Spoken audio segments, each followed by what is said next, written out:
لوگوں میں نظر بد سے متعلق جو کانسیپٹ پایا جاتا ہے اس میں اسلام میں کوئی اہمیت ہے؟ نظر بد،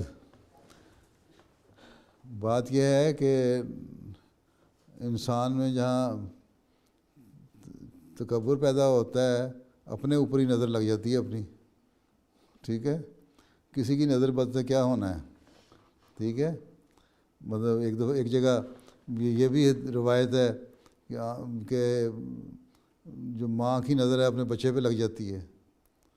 اب ماں تو بچے سے پیار کرنے والی ہوتی ہے، اس کی نظر کس طرح لگ جاتی ہے؟ اس کی نظر اس طرح لگ جاتی ہے کہ وہ کہتی ہے دیکھو میں کتنی اچھی پرورش کر رہی ہوں بچے کی، اور اس کو دودھ پلاتی ہوں، اس کی کیئر کرتی ہوں، کھانا پینا اچھا کر رہی ہوں، دیکھو کتنا اچھا ہے، صحت مند ہے، موٹا تازہ ہے، اور میری محنت کی وجہ سے ہے. وہ اپنی نظر ہی لگا دیتی ہے اس کو. اللہ تعالیٰ کہتا ہے کہ سارے کام میں کرنے والا ہوں، ٹھیک ہے. اسی طرح اگر کوئی حاسد ہے، حسد کی نظر لگاتا ہے تو اس سے بچنے کے لیے اللہ تعالیٰ نے ہمیں دعا بھی سکھا دی کہ حاسدوں کے شر سے بچاؤ، کیونکہ پھر وہ نقصان پہنچانے کی کوشش کرتے ہیں.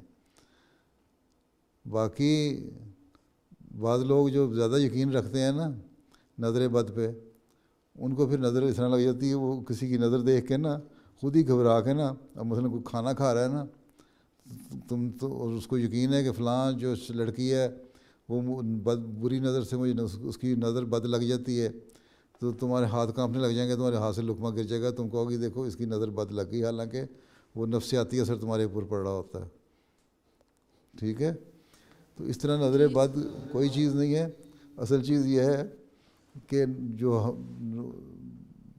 جو بری نظر سے لڑکے دیکھتے ہیں، جن کو جیلسی ہوتی ہے، ان میں پھر وہ نقصان پہنچانے کی کوشش کرتی ہیں، اور وہ نقصان کسی نہ کسی طریقے سے پہنچاتے ہیں جس کو انسان کو پتہ نہیں لگ رہا ہوتا.